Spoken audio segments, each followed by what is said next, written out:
Hello बच्चों। तो 10 तक एपिसोड नंबर 4 में आप सभी का स्वागत है। रात के 10 बज चुके हैं। ये अलग ही सीरीज चल रही है, रातों रात आपको ऑर्गेनिक सिखा देगी बेटा। ठीक है। तो एपिसोड नंबर 1, 2 और 3 में जितने भी टास्क हैं वो सभी टास्क आप कर रहे हो। इसके लिए बहुत बहुत बहुत बधाई हो बेटा आपको। और आप सही आंसर दे रहे हो। सभी बच्चों के आंसर लगभग लगभग सही आ रहे हैं। मतलब कहीं ना कहीं ये सीरीज आपको प्रॉपर तरीके से रिवाइज करवा रही है और आपको सब कुछ याद दिला रही है।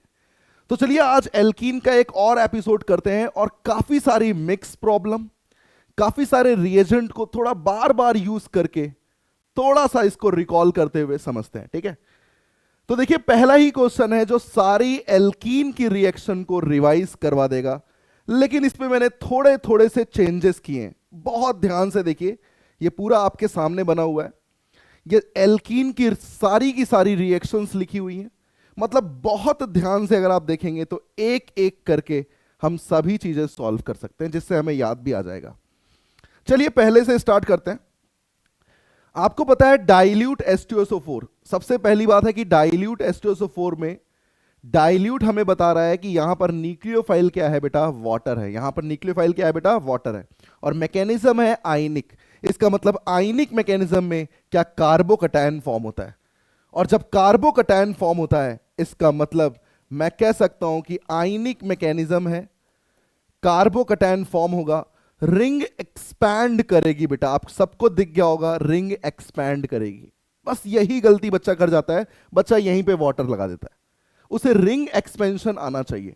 और आप सभी को पता है रिंग एक्सपेंशन के बाद अगर आपने सीखा हो बेटा, बड़ा फेमस है ये रिंग एक्सपैंड करने के बाद कुछ इस तरीके से बन जाता है। पहले ये 5-6 मेंबर में चेंज होता है और फिर ये 6 मेंबर में एक बार और शिफ्टिंग होती है। आप ट्राई करेंगे तो आपको समझ में आ जाएगा। और यहीं पर क्या हो जाएगा, यहीं पे OH लग जाएगा। मतलब इसी के टर्शरी पे क्या लग जाएगा, OH लग जाएगा। This is your correct answer. ठीक है। चलिए दूसरा देखिए ध्यान से। क्या ये ऑक्सीमर्कुरेशन डीमर्कुरेशन है? कल अपन ने पढ़ी थी। तो याद करिए, क्या मरकरी नॉन क्लासिकल मर्क्यूरियम आयन बनाती थी और नॉन क्लासिकल में कभी शिफ्टिंग नहीं होती। तो सोचो वहां वाटर था, CH3OH था, यहां D2O है। तो क्या D2O का OD यहां पे अटैक करेगा? इसका मतलब D2O यहां लगना चाहिए और NaBH4 का H डीमर्कुरेशन क्या उसे यहां लगना चाहिए। इसका मतलब आप सब समझ गए हैं कि यहां पर चाहे चेंजेस ही क्यों ना कर दो, मैं आराम से चीजों को सॉल्व कर लूंगा। चेंजेस ही क्यों ना कर दो, मैं आराम से चीजों को कर लूंगा। क्या यहां पर ओजोनोलिसिस है? भैया ओजोनोलिसिस सब जानते हैं, बॉन्ड को तोड़िए OO जोड़िए। सब जानते हैं बॉन्ड को तोड़िए OO जोड़िए। तो क्या आपको दिखना चाहिए कि ये एक रिडक्टिव ओजोनोलिसिस है। ये एक रिडक्टिव ओजोनोलिसिस है। इसका मतलब ध्यान से देखिए, तो ये दोनों एल्डिहाइड में कन्वर्ट हो जाएंगे। अगर यही ऑक्सीडेटिव होता, जिंक की प्रेजेंस क्या बताती है, रिडक्टिव। अगर यही ऑक्सीडेटिव होता जैसे हॉट के MnO4 में, तो ये फर्दर ऑक्सीडाइज हो जाता। मतलब यही वाला एक कार्बोक्सिलिक एसिड बना देता और फॉर्मल्डिहाइड ऑक्सीडाइज होते होते होते होते OH का चेंज होते होते ये CO2 बना देता। ये दोनों क्वेश्चन बहुत अच्छे हैं, एक रिडक्टिव ओजोनोलिसिस और एक ऑक्सीडेटिव ओजोनोलिसिस। जरा यहां पर देखिए, ये बहुत अच्छा क्वेश्चन है बेटा। क्यों है ये अच्छा क्वेश्चन? इसके नाम की वजह से। इसका नाम आता है HOBr। ये जिसका कॉम्बिनेशन है वो है Br2 वाटर। तो Br2 वाटर से बनता है HOBr और इसका नाम है हाइपोब्रोमस। हाइपोब्रोमस। अगर यही Cl2 वाटर होता तो HOCl बनता हाइपोक्लोरस। नीट में कई बार इस नाम से क्वेश्चन पूछा गया है। अब सोचिए आपको हाइपोब्रोमस नहीं पता हो, आप नहीं कर पाएंगे। आप सबको पता लग रहा है कि यहां नॉन क्लासिकल कार्बोकैटायन था, नॉन क्लासिकल हेलोनियम आयन था, वाटर एज अ न्यूक्लियोफाइल था क्योंकि पोलर सॉल्वेंट है। सब रिवाइज हो चुका है। तो बताओ कोई शिफ्टिंग होगी क्या? नहीं, क्योंकि नॉन क्लासिकल में कोई शिफ्टिंग नहीं होती। और अच्छी जगह पे OH लगेगा क्योंकि वो न्यूक्लियोफाइल है और ब्रोमीन क्या है, इलेक्ट्रोफाइल है। तो मेरे ख्याल से ये पोर्शन आपका बढ़िया तरीके से रिवाइज हो गया है और सॉल्व हो गया। जरा इसे देखें। कल मैंने आपको बताया था only HBr can source peroxide effect, इसीलिए उसको क्या कहते हैं, खराश इफेक्ट। फ्री रेडिकल मैकेनिज्म होता है, एंटी मार्कोनिकॉफ रूल फॉलो करता है। तो अगर मैं HBr की बात करूं तो भाई HBr की तो दिक्कत ही नहीं है क्योंकि ये तो आयनिक मैकेनिज्म है। तो शिफ्टिंग होगी, रिंग एक्सपैंड होगा, और आप सबको दिख रहा है कि रिंग एक्सपैंड करके बिल्कुल डाइल्यूट H2SO4 की तरह बस यहीं पर Br लग जाएगा। क्या लग जाएगा? Br लग जाएगा बस। HCl परऑक्साइड आप सबको पता है HBr ही शो करता है, इसका मतलब ये बेवकूफ बनाने के लिए है, इसका मतलब ये भी आयनिक मैकेनिज्म है। तो बताओ यहां पर भी टर्शरी पे क्या आ जाएगा? Cl आ जाएगा, कि वहीं कार्बोकैटायन बनेगा और वहीं कार्बोकैटायन बन के Cl लग जाएगा। अच्छा, HBr परऑक्साइड शो करता है, तो ये रेडिकल मैकेनिज्म है, शिफ्टिंग नहीं होगी और बेकार वाली जगह पे ब्रोमीन लग जाएगा। ये बहुत अच्छा एग्जांपल है तीनों मिक्स करके। कल अपन ने पढ़ा था हाइड्रोबोरेशन ऑक्सीडेशन, BH3 बोरॉन पे अटैक करता था, बोरॉन का हाइड्रोजन तुरंत पॉजिटिव को डोनेट कर देता था, तुरंत पॉजिटिव को, तो हाइड्रोजन तो यहां लग जाएगा। और D2O2 ये सोर्स था बोरॉन को निकालने का, H2O2 था तो OH, D2O2 है तो OD, इसका मतलब यहां OD लग जाएगा। तो बहुत ध्यान से देखिएगा, बहुत ध्यान से देखिएगा, इस पॉजिटिव वाली जगह पे H और यहां पर OD लग जाता है। बेसिक तो मीडियम है वो।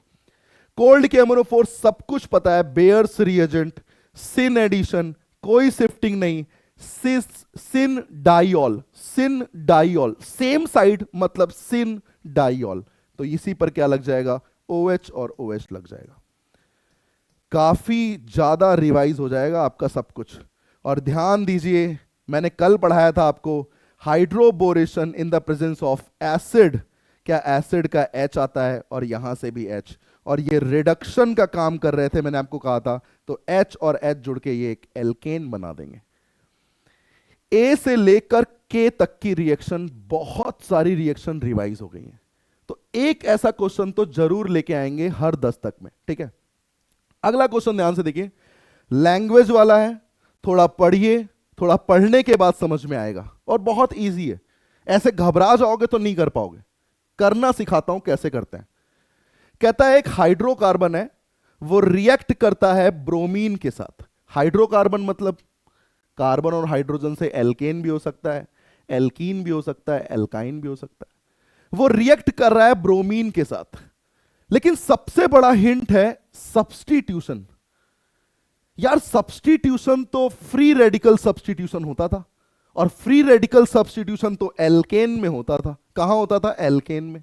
इसका मतलब इतना तो कंफर्म हो गया कि ये जो बात बोल रहे हैं, hydrocarbon react with bromine by substitution reaction, it will form an alkyl bromide. मतलब पक्की बात है, ये हाइड्रोकार्बन एल्केन है। ये हिंट होता है बेटा, ऐसे हिंट को पकड़ा जाता है। फिर क्या कहता है?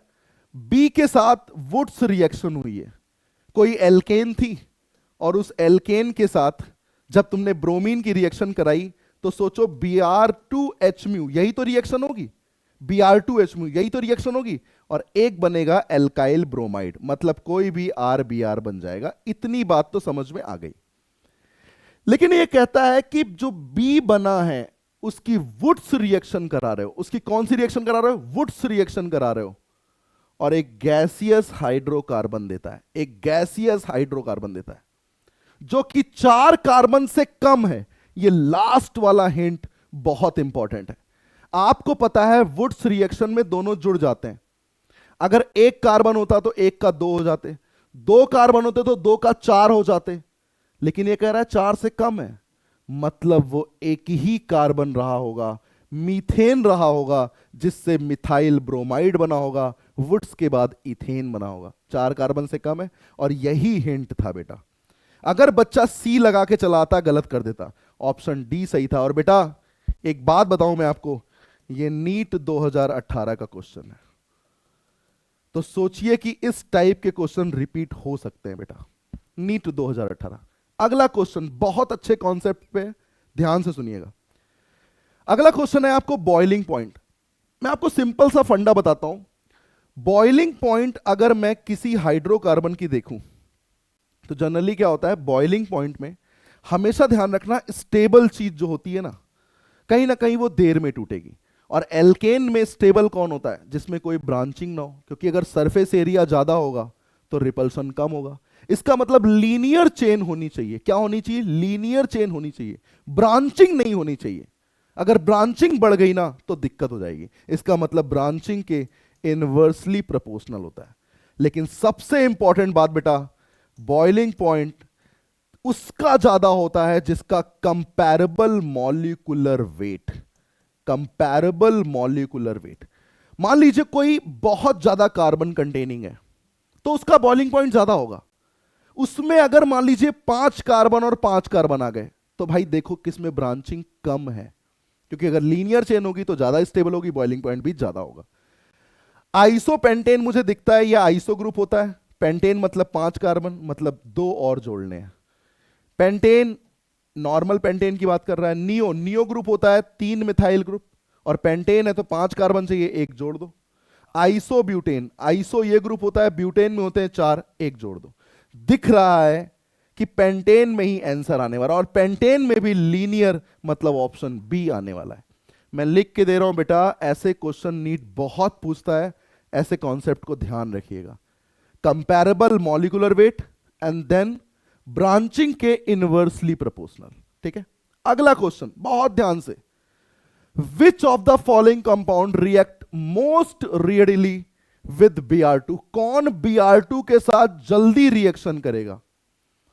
अब Br2 के साथ जल्दी रिएक्शन करना है तो एक बात तो समझ में आती है कि Br2 को यहां पर देना चाहिए था CCl4, मतलब Br2 CCl4 मतलब एडिशन रिएक्शन की बात कर रहा है। किसकी बात कर रहा है?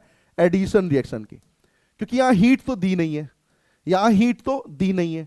और एडिशन रिएक्शन में इलेक्ट्रोफिलिक एडिशन रिएक्शन होती है, और इलेक्ट्रोफिलिक एडिशन रिएक्शन में क्या होता है भैया? कार्बोकैटायन की स्टेबिलिटी। इसका मतलब देखो, C2H2 एक इथाइन है, ट्रिपल बॉन्ड है, डबल बॉन्ड की अच्छी होती है। C3H6 3 कार्बन का एल्कीन है, मतलब प्रोपीन होगा।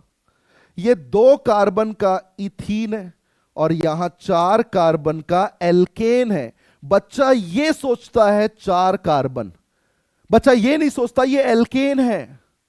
एल्कीन ये रिएक्शन फास्ट करेगा, और इन दोनों एल्कीन्स में बेस्ट कार्बोकैटायन बी में बनेगा, इसलिए बी ऑप्शन बेस्ट होगा। अगला question, which of the following reagent will form 1 propanol from propene? जब इस तरीके की लैंग्वेज लिखी हो ना, किससे क्या बनेगा? जब इस तरीके की लैंग्वेज लिखी हो ना कि किससे क्या बनेगा, तो लिख लिया करो कि प्रोपीन से बनाना है 1 प्रोपेनॉल। गलत होने के चांसेस कम हो जाते हैं, वरना ये फॉर्म और फ्रॉम में गजब गलती होती है। ये क्वेश्चन अच्छा नहीं है, इसकी लैंग्वेज अच्छी है, तो इससे रूबरू कराने के लिए क्वेश्चन रखा गया है बेटा। ठीक है, ध्यान रखिएगा, आप बना लीजिए। अब आपको पता है एल्कीन में बेकार जगह OH, OMDM ध्यान है, OMDM अच्छी जगह मार्कोनिकॉफ, लेकिन हाइड्रोबोरेशन बेकार जगह, एंटी मार्कोनिकॉफ। इसका मतलब इन दोनों में से बताओ कौन जाना चाहिए? सी जाना चाहिए।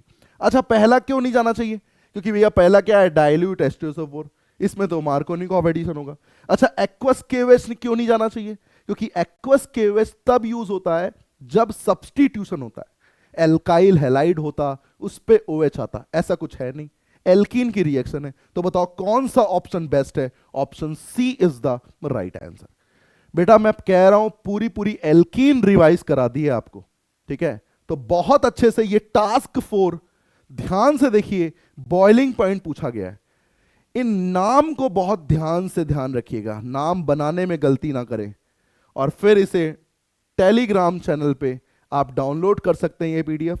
तो टास्क 4 का वेट करूंगा मैं, सही आंसर देना बेटा, और बिल्कुल इसी तरीके से रिवाइज करते रहेंगे। Thank you so much.